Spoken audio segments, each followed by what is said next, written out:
So we'll just jump into visitor visas, right, Linda? Yeah, sounds great, Nadia. So maybe you can just give us some bit of background on what is a visitor visa.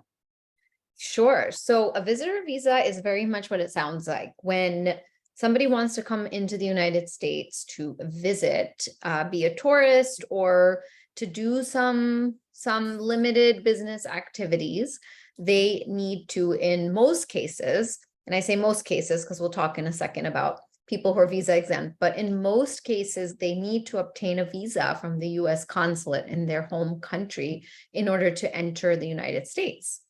Okay, great. And so let's break that down a little bit more and dissect the different types of B visas. Mhm. Next slide. Yeah. So there's the B-1 for business, there's the B-2 for tourism, and then there's B-1, B-2, which can be combined for both purposes. Basically, when you go for the visa appointment, you are going to explain to the officer why you want this visa. And if let's say you're coming to attend a friend's wedding and shop and visit people, then that might be purely tourism. But let's say you're coming to scope out a new business venture or to interview for jobs or meet with people or attend a conference or do research, then that might be purely business. Or you might be coming to do a little bit of both. You want to come see what the situation is like in a particular state, and you want to see whether you're interested in working and living there longer term.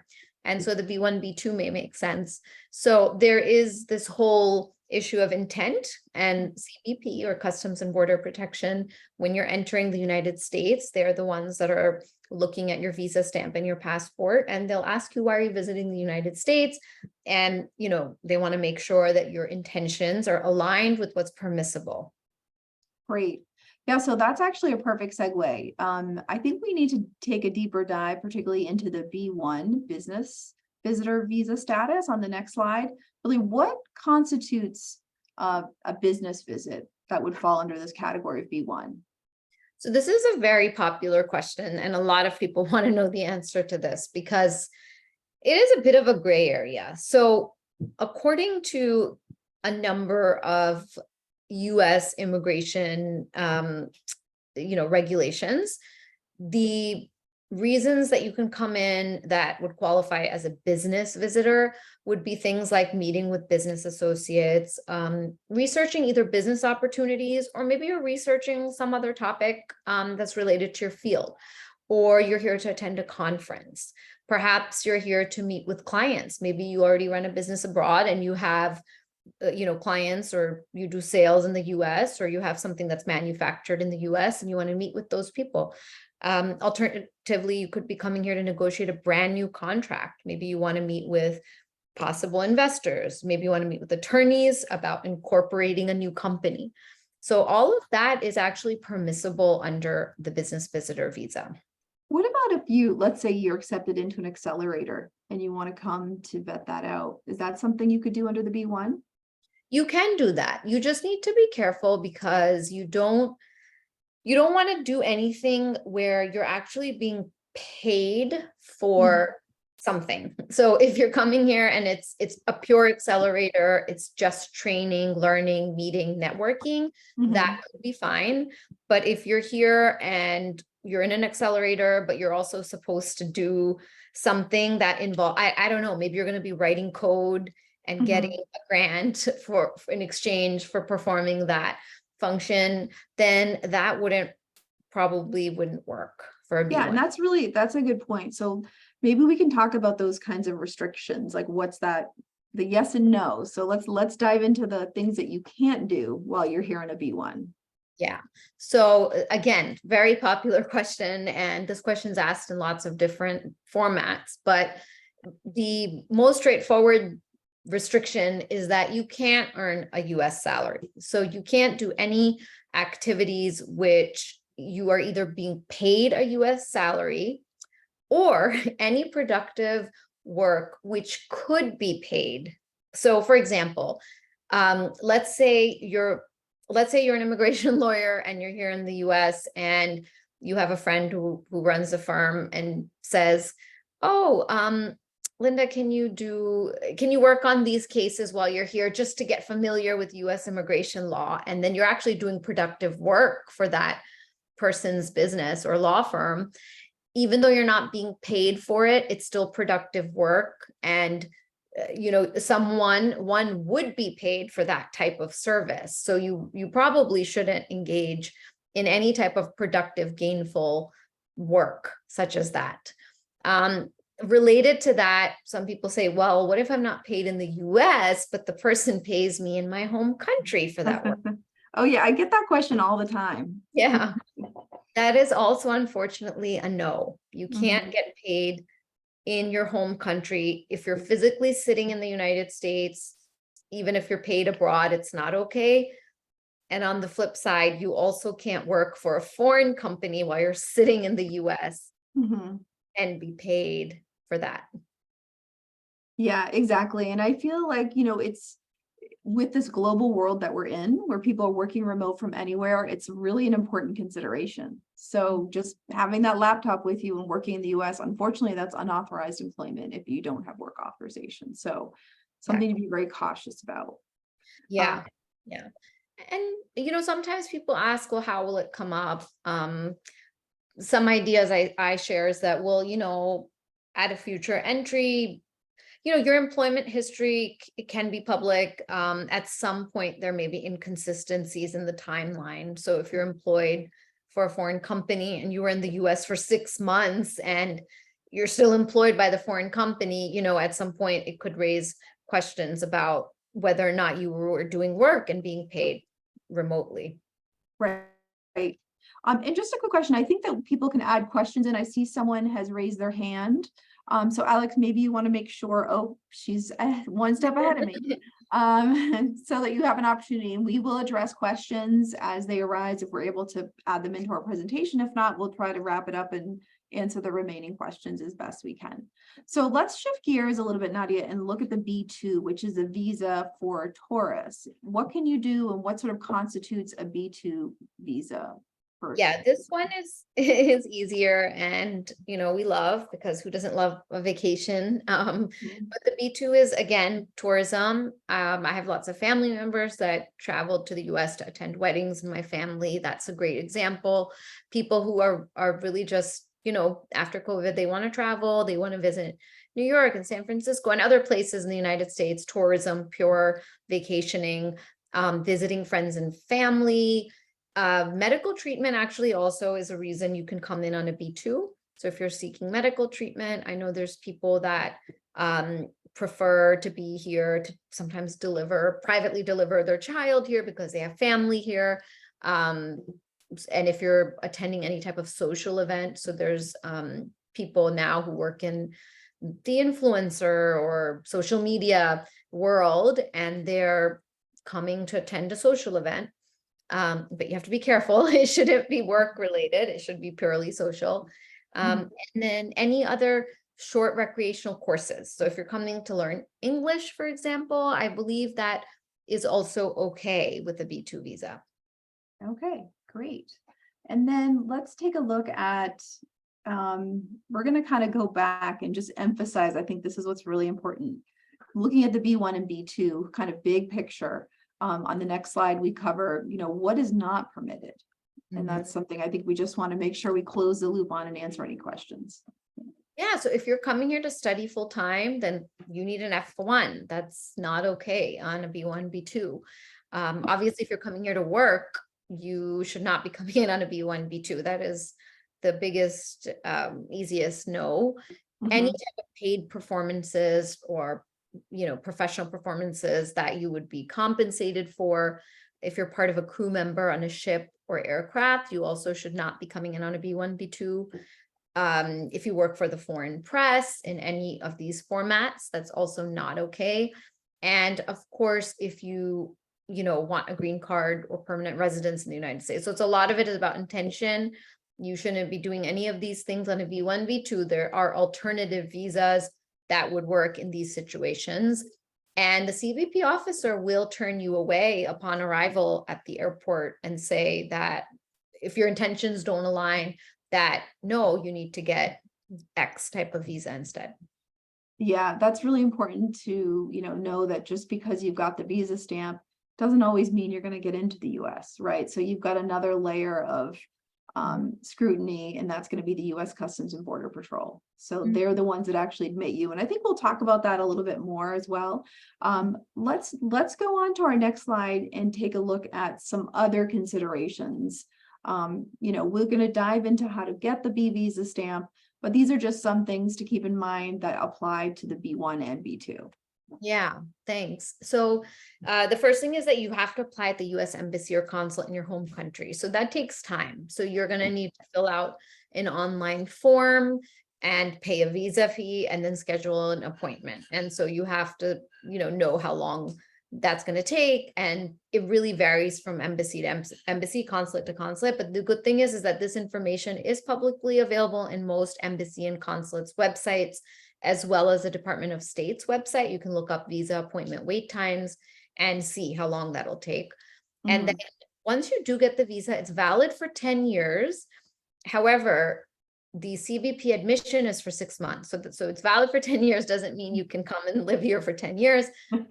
Come in for 6 months at a time, and then you have to leave.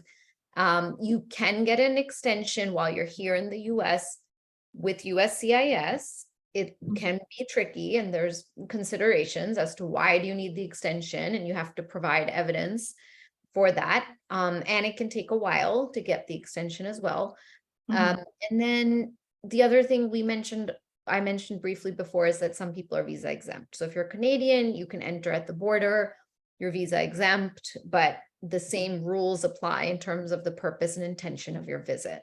And the final thing, which can be a little bit confusing, is that the B visa, it remains valid even if you get another visa. So let's say you had a B-1, B-2, but then you decided to study in the United States full time and you got an F-1 visa and came back. That doesn't mean that your B visa that was valid for 10 years is now void.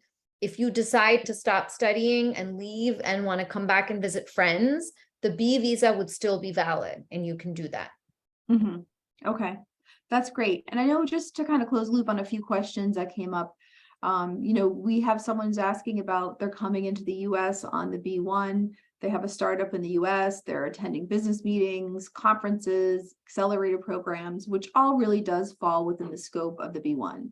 And I think their question is about the amount of time. So, you can be admitted for up to 6 months or 180 days. You should not be paid any income while you're here. But I will say that CBP is going to look at your pattern and duration of travel. So if you are coming to the US 6 months, you leave for 2 weeks, and then you come back for another 6 months, I think that's definitely going to raise a red flag. So you want to have some gaps of time between those admissions. I'm not sure how you advise on that, Nadia. I advise the same way. And, there's people who've already done it a few times in a row, and then they contact us because they're like, I'm doing this for the 4th time. And I'm getting nervous because last time I was really questioned heavily by CBP. And what we say is that it's probably time for you to get an employment-based visa instead, and be safer, on the safe side, because at that point, you're coming in so frequently and staying till the very last moment. At some point, they're going to say that you need a different type of a visa. Yeah, exactly. So I think, as that duration and frequency increases, that's when it's really time to talk to an immigration attorney and see, what are my options? Because believe it or not, there are some options out there where you can actually remain on an overseas payroll and be, coming to the US regularly, like an L1, and we'll talk about that later. We also have a question about an artist residency, and it might offer like a stipend or housing. And that's pretty complicated, because we have an issue with, receiving income versus being reimbursed for travel expenses and housing expenses. Yeah, I would be nervous about that because, I don't know, is it in the form of a check? And then how do you distinguish like that it was just for housing? So I would be wary of it. We'd have to check the regulations and Yeah, I precedent. think I think really to get into the weeds of it, you'd really want to consult with an attorney before you did it. Because, some of these things, they're so nuanced. We want to look closely at how much money it is, how it's, what the form of payment is, and that sort of thing, and then advise accordingly. So, Exactly. okay, great. Thank you, Nadia. So let's talk a bit about, I think we're going to shift gears and look at actually applying for the B visa. Yeah. So that is, a process that, as I touched on briefly, can take time. You have to complete a non-immigrant visa application online.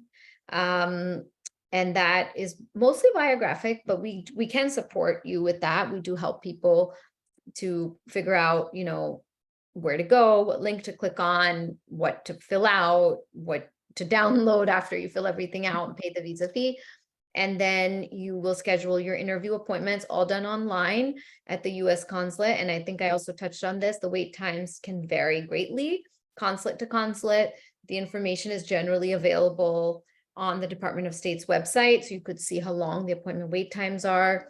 And then you will need to gather some documentation that shows that your intention is actually aligned with the visa. So what's the purpose of your trip, a return itinerary, ties to home country. So that can be stuff like a house lease, car lease, bank statements. If you're working, then your payroll documents, a letter from your employer. This will all show the government that you intend to go back to your home country.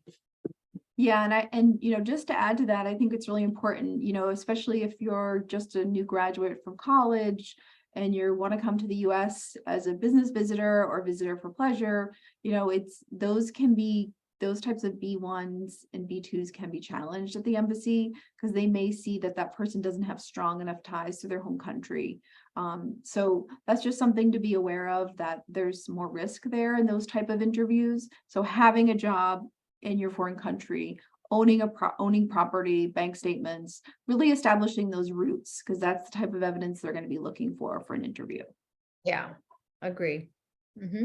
Okay, great. Let's see, we're going to look at the next slide, and that is going to talk about the actual interview. So I think we've kind of touched on this, but maybe we can reinforce some of the concepts that we talked about. Yeah. So again, the officer will decide if you're qualified, and they'll look at the evidence more closely, which we went over, which we just also touched on: the bank statement, property ownership. So if you show up with the one-way ticket and no ties to your home country, and your entire family is living in the United States, it could raise questions. And we've seen this happen. I've personally seen this happen to people. So you definitely want to be over-prepared with those documents. Yeah. And you're coming for a limited duration. It's temporary, that. The interview is typically short and sweet if you're prepared and you have all the required documents and you don't have any issues with prior visits or overstays in the US. Great. I think that's all really helpful. Yeah, we have a couple like B1, B2 questions that we can maybe close a couple loops on. One of the questions really is about, someone's accepted into an accelerator and they're receiving business funding. They're asking about what does that mean in the B1, B2 context. So I would say that if the business entity is receiving the funding and it's going directly to the business entity account, then it's okay. And we have advised clients as such in the past. But again, I have to say that it depends from situation to situation. So you should consult with an attorney to talk about it and figure out, like, what is the entity? How is it set up? Where is the money going? And all of that. Yeah. And, I think, and some of these other questions are pretty detailed too about, can the startup pay for rent and expenses of the founder directly? And any kind of thing that involves payment is we really want to peel back all the layers and understand like what that transaction looks like. But, travel expenses, housing, and so forth, there can be reimbursement for those types of costs in the B1, B2, and that can be from a US employer. Sometimes you have a foreign entity sends an employee to the US for training. They're going to house them. They're going to take care of them while they're in the US. It gets it's a little tricky, I would say, as we want to make sure we know all the variables at play, and then we can advise accordingly. Yeah, exactly. And then, we also have questions about the L1, which I think we can touch on as we jump into our further slides.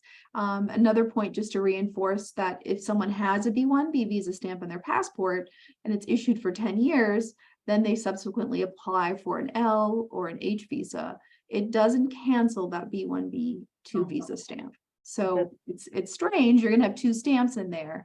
And even if the passport expires, that doesn't mean the stamp expires. That's another kind of interesting nuance. So you might be traveling with 3 passports, right? If you have various visa stamps, you always want to make sure you have the passport with a valid visa stamp, and then you have a passport that's valid for the amount of time you want to enter the US and 6 months beyond. So those are just some things to keep in mind. Great. All right, so let's jump into the next slide. And I can talk a little bit about what happens if you're in the US and you want to extend your stay. Yeah, that would be great. Let's just go to the next slide.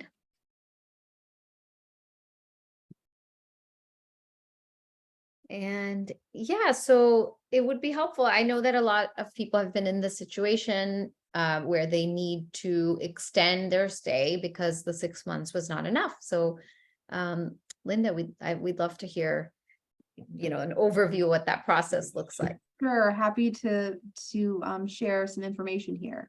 So if you're in the US and you're admitted as a B-1 or B-2, you always want to make sure, I just want to emphasize this, that you go to the CBP site and you download your I-94 card, and that's cbp.gov. And that admission card will say when you were admitted, what status you were admitted into, and what is the expiration date. So ideally, we hope that you were admitted for 6 months, but sometimes your admission might be shortened. So you always want to be aware of what that expiration date is. And let's say that you're here and you decide that you need to stay in the US longer. You can file for an extension with USCIS. You could do it online, you could do it through the mail.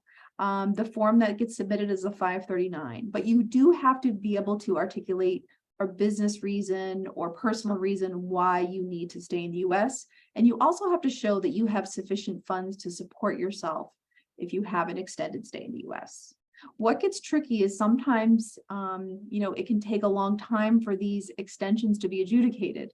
So when you apply to extend your B-1, B-2 status, you might ask for 6 months of time, and 6 months might go by and it's not adjudicated yet. So we would probably advise filing another extension or departing the US. We'd have to look at the specific circumstances.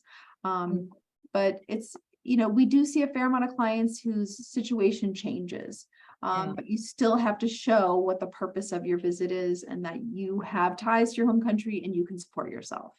Yeah. So Linda, a question that's been coming up a lot right now is for people who are changing status to B-1, B-2, which is a similar process, right? Similar form, same form rather, different box. So if someone changes from, let's say, an H-1B to a B-1, B-2 by filing this form, but it's not adjudicated within 6 months, and let's say they got another job and want to go back on the H-1B, what does that situation look like? This conversation comes up for me several times a week at this point. We are unfortunately seeing a lot of layoffs. As someone who is an H-1B status knows, if they're laid off, they have a 60-day grace period from their last day of employment. And in those 60 days, they can depart the US, find another H-1B employer, or change their status. So in the situation where we have somebody in their grace period and they haven't found a job, and they want to buy more time so they can remain in the US, maybe close out their business affairs, or maybe find another job, then we can apply for a change of status to B-1 or B-2. It can be done online with USCIS. Individuals can do that online. You just want to make sure that you file that while you're still in your grace period. That's something we can also support you with. So we can prepare that application. We want to frame it. We want you to be successful. We can actually do all the forms, help you with your statement, submit it to USCIS, and having that receipt notice will allow you to stay in the US in an authorized period of stay. And let's say that you have that B1 or B2 pending, and you're in this authorized period of stay, and then you find another H-1B employer and they say, we're willing to sponsor you. So that's where we have to be creative and be able to show USCIS that you did maintain your status, you timely filed the B1, B2, submit that evidence, and ask them to essentially change your status from a pending B1, B2 back to H-1B. It's not H-1B portability. You can't start working for the H-1B employer until you get that approval notice. But we're seeing a lot of that. I would say 80–90% of the time, USCIS permits that change of status Okay, back that's to yeah. H. I was going to ask, because is it discretionary whether or not they do or don't? It is, and we found some magic language that seems to work, particularly with the premium processing unit. And one of the odd things that we're starting to see is that B1, B2 might be approved for one day, and then the H-1B is approved on that day, and then it moves forward for that duration of time. So they're very aware that there's two applications pending. So we sometimes see activity on both when they adjudicate the H. Interesting. Okay. Yeah. Very helpful. And I believe that was someone's question in the Q&A. So hopefully that was helpful. Great. All right. So we can move on to the next slide. Okay. Which is not a fun topic, but it happens sometimes. What happens when you overstay that 6-month duration? Yeah, so I mean, just going back to what I mentioned previously, that I-94 card, that admission card, it's very important that you print it, check it, make sure it is valid for the proper period of time, and that you depart the US before it expires. So you don't have a lot of flexibility unless you're filing an extension. You do have to depart the US. If you overstay your B1, B2 admission, then the period of time that you're in the US is called unlawful presence. And it can become a pretty big hurdle if you're unlawfully present in the US for 180 days or more. You could be subject to a 3-year bar to admission to the US. Your visa stamp will be void. If you are unlawfully present for 365 days or more, then you may be subject to a 10-year bar once you leave the US. So the consequences are pretty severe. So I would say really be cautious here. Check that I-94 card. Always be sure to depart the US on time or file an extension, because your status, maintaining your status, is really critical if you see a green card or work visa in your future. Right. Yeah, that's very helpful, and it's really hard to get out of those bars. So it is very important. And we'll move along to the next slide. So now, Linda, I think we're going to switch gears a little bit to ESTA, which is, well, I'll let you explain a little bit more about what it is and how it works. Great. So ESTA, this is a cute little acronym, Electronic System for Travel Authorization. So what is another alternative to the B1, B2 is something that was rolled out under what we used to call the Visa Waiver Program. So there are certain countries, there's 40 participating countries where US has a relationship where those particular countries, if nationals or citizens of those countries travel to the US, they can travel under this ESTA visa exempt status.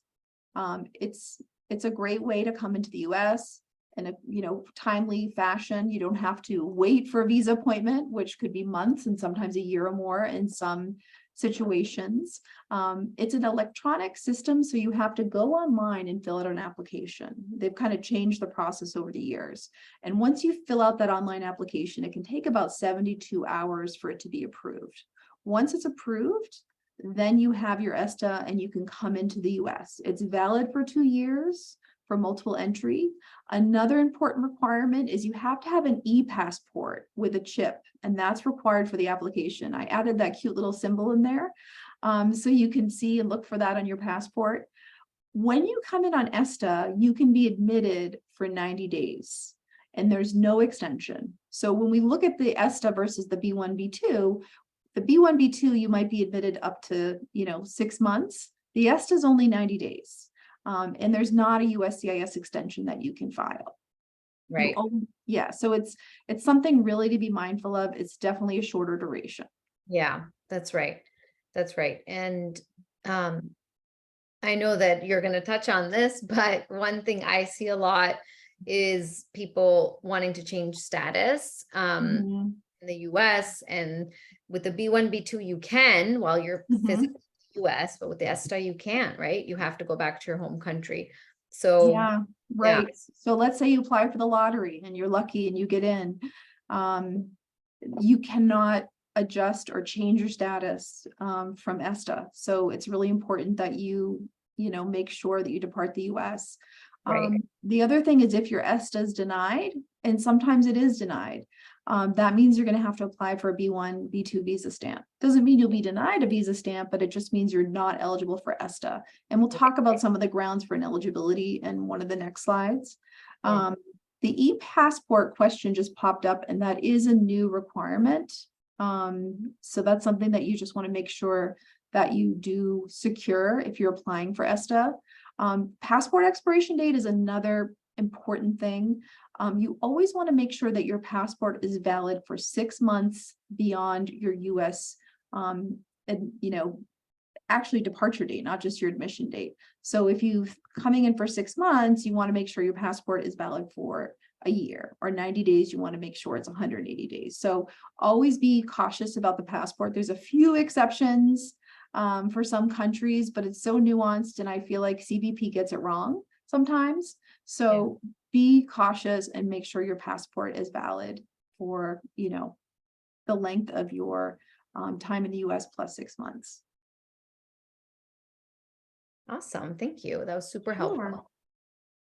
And we will move on to some recent ESTA news and changes. So there's a few new things which we can touch on as well. Yes. So we just mentioned before, you've got to have this ESTA. It has to be issued before you travel. So you can't fill out your application while you're on the plane or while you're driving to the airport. So you've got to do it a few days ahead of travel. Right. Really, that's cutting it close. I mean, we never like to cut things close in immigration law. So think about that deadline and add a week or two to that, and just be ready and have it done well in advance. Yeah. There is now a mobile app, so it's a little bit easier to navigate and apply for the ESTA. Don't have a lot of feedback from clients on that yet, but hopefully it'll make the process a little smoother. There's some reasons where you can be denied or ineligible for ESTA, and they do look at your travel. So if you've traveled to one of these countries that is considered, a country that sponsors terrorism, like Korea, Iran, Iraq, Libya, Somalia, Sudan, Syria, or Yemen, on or after March 1st, 2011, and that's quite a while, then you might be denied ESTA, unless it was for military or diplomatic purposes. That's something to be cautious about. Another thing that just came out very recently, I think in the past couple of months, Nadia, that if you've traveled to Cuba on or after January 12th, 2021, that would also make you ineligible for ESTA. Right. Right. That's a new one. It is new. Yeah. So, so be cautious about that if you're thinking about ESTA. Right. Thank you. Sure. We have a volunteer work question. It doesn't exactly tie in, but think about ESTA and think about it being essentially the same as the B-1 or B-2, except you don't have that stamp in your passport. You have this ESTA approval. So you have the same restrictions as you would with the B-1, B-2. So coming into the US, you can't perform productive work. Volunteer work, I would say there are few positions that are truly volunteer. And I would say that, to be very cautious about that, to consult with an attorney before you, engage in any of that type of employment. Yeah, I would agree. Okay, Great. we shift gears a little bit to other visa and green card options. So, as many of you may know, there's non-immigrant or employment-based, work-based visa options in the United States. And Linda can briefly touch on what the alphabet soup of those might look like. That might be an alternative from a B-1, B-2 once you've figured out a longer term plan to live or work in the United States. Yeah, definitely. So I think, what's so important with immigration law is planning ahead. Nothing happens overnight, nothing's immediate. Everything takes time and it's always a process. So if you're in a position where you're coming to the US regularly on, B-1 status to get your startup going, it's really good to start thinking about what your work visa options look like, and plan ahead. So, one of the professional work visa categories that we see a lot of people pursue is the H-1B. The challenge with the H-1B is if you've never held it before, the first time you apply, you have to go through this whole lottery system. So it does require like a registration, and then there's a selection, which happens in April, and then those selected don't get an H-1B number till October. So the key with the H-1B is you have to show the job requires a bachelor's degree and that there is a valid employer and a valid employee-employer relationship to support your employment. So when we look at those for founders and co-founders, there's certain red flags. So we help you navigate through whether or not that might be an option for you. We also can look at a cap exempt H-1B. So similar to the H-1B, you'd have to be in a professional job that requires a bachelor's degree, but this requires you to work part-time for a cap exempt institution. And some individuals, work with Open Avenues Foundation, who we have seen support a lot of H-1B cap exempt filings in these part-time global fellowship programs, and then you become eligible to apply for a concurrent H-1B that is not subject to the cap. So it's like a piggyback H. So that's really kind of a creative solution for some. And then we also have the O1. I know, Nadia, you do a lot of work in this area, and maybe you want to just talk about some of the baseline requirements here. Yeah, so the O1 is also, an employment-based visa. You do need a sponsor. It could be your own company in some situations. So sometimes there's confusion about self-sponsorship. You can't self-sponsor per se. You do need a company or agent sponsor, but it could be your own company. It's not as strict as the H-1B in terms of the employer-employee requirements. The heart of the O1 is really extraordinary ability and proving from your portfolio of past professional accomplishments that you would qualify. So that's just like in a nutshell for the O1. Yeah. Great. And then we have the TN. So this is another work category, but it's specific to Canadian and Mexican citizens, not residents. And there's designated TN occupations where the individual, if they're in a position that kind of qualifies and their education or experience aligns, we can position the application so that they could come in and work on that TN. And even it's a possibility for a startup co-founder as well. E2, Nadia, I think that's another one in your wheelhouse that you work on quite a bit. Yeah, so it's an investor visa. So you have to be a citizen of a country that the US has a treaty of trade with, and that list is available on the Department of State's website. And if you start a US business and own more than 50% of it as the citizen of that treaty country, and you invest at least $100,000, then you may be eligible for the E2. So that's the E2 in a nutshell. And we don't have this option on here, but I think maybe if you could just spend a minute with an update on the International Entrepreneur Parole, IEP, and kind of where that stands right now. Yeah, so that stands in a very sort of invisible place right now. We're not really encouraging people to use that pathway right now. The only application we still have pending has been pending for more than 2 years. All of our other clients were able to successfully pivot to a different option, which was faster. So USCIS just couldn't get the adjudication timeline right. And so it's not a great or viable option, unfortunately. Yeah. Okay.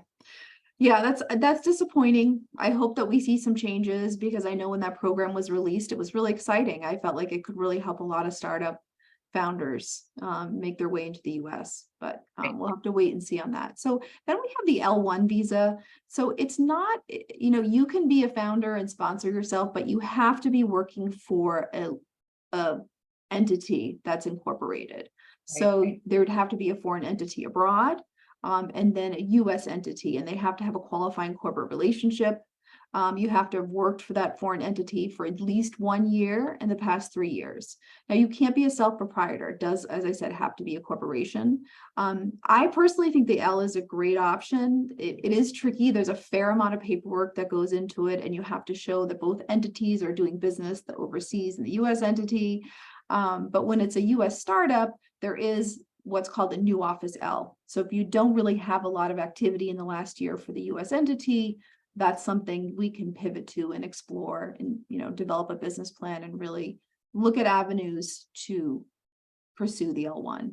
The other kind of carve out is the H1B1, and that is for Chilean and Singaporean. So it kind of mirrors the H1B, except there's no lottery really. So if you were born in one of those countries or a citizen of one of those countries, it's a great option for you, similar to the E3. It again mirrors the H1B in terms of the professional, work visa requirements, but it's specific to Australian citizens. So when we talk to people and look at their immigration options, we're all often saying, what countries are you a citizen of? And let's look and see if there's any options that, open up based on that. And some of these visa categories also offer derivative employment authorization for spouses, which I think is really invaluable. And that would be the E would offer work authorization for the spouse, as well as the L. So that's just something to keep in mind. If your spouse is going to help you with your company, they're going to get immediate work authorization if they come in with you in that derivative status. Thanks, Linda. That was very thorough. And so now just moving on to some of the green card options. So we're not going to have too much time, and these are a bit more complex and require more evidence and longer timelines, but these are the permanent residence employment-based pathways to come to the US. So the EB-2 national interest waiver and the EB-1A extraordinary ability pathways do allow for self-sponsorship. You don't need a company to sponsor you. You don't need an employer-employee relationship for those two options. The national interest waiver really is about your future work being beneficial to the US's national interest, while the EB-1A is all about your extraordinary ability and your past success. The EB-1C is sort of the green card version of the L-1A. So lots of what we said about the L-1 applies here with the intracompany transfer and the managerial or executive role.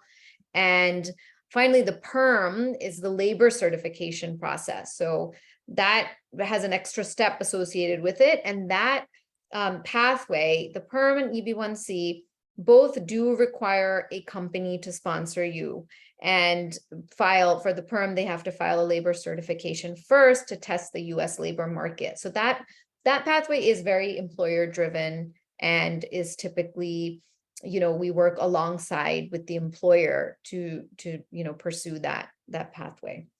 Yeah.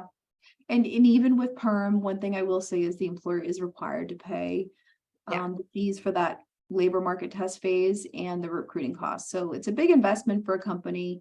It's not a great option for a co-founder. So if there's interest in the company or ownership, we look at the other alternatives that Nadia mentioned. Mm-hmm. Great. I think we just have one quick open question. I don't know if you want to offer any piece of words of wisdom here about fundraising for the O1 or the L1. I mean, I think it's really about being a viable business entity. Right. So there's no minimum fundraising, but you do have to show an employer-employee relationship. And that's typically done through a job offer and some sort of salary offered to you. So I guess in theory, the company should have some money to offer a person a job that you're being offered. So, so it really just depends. And I think that's a little bit of a more complex question, and we would assess that more carefully in a consultation. Yeah. I mean, and if you go to our website, there is an avenue to reach out to us, and we send you a questionnaire, we fill it out, and then we offer a lot of consultations. We can really look at your specific situation, give you some immigration options, and do some planning. As I said, planning is so important in strategy with immigration law because nothing happens overnight. Yeah, it's true. And then before we wrap up, I just wanted to also touch on our Extraordinary Ability Bootcamp or master class. Rather, it is a 15 module course that was developed by Sophie Alcorn. It has tons and tons of content that helps people figure out what they need to do to qualify for extraordinary ability type cases. So that would be the O1 or EB1 options. Here's a discount code. It's 20% off and it expires next year. So if you're hoping to one day qualify for this, this might be the first step for you to take to do that. Yeah, and I think it's great because I think if you're starting and working towards that, this will really give you the tools to develop a case and Mhm. start to put together that evidence so that you can have that successful green card pathway. Yeah. Thanks, Linda. That was really a fun discussion. I feel like we really covered a lot of ground and hopefully people have a better understanding now of what the B1, B2 and ESTA entails. Great. Yeah, I agree. Thank you so much, Nadia. And thank you everyone for joining us today. And you can reach out to us at alcorn.law. Here's our information on this slide. And we look forward to connecting with you if you have further questions. Thank you. All right. Thanks. Take care, everyone. Have a good day. Bye.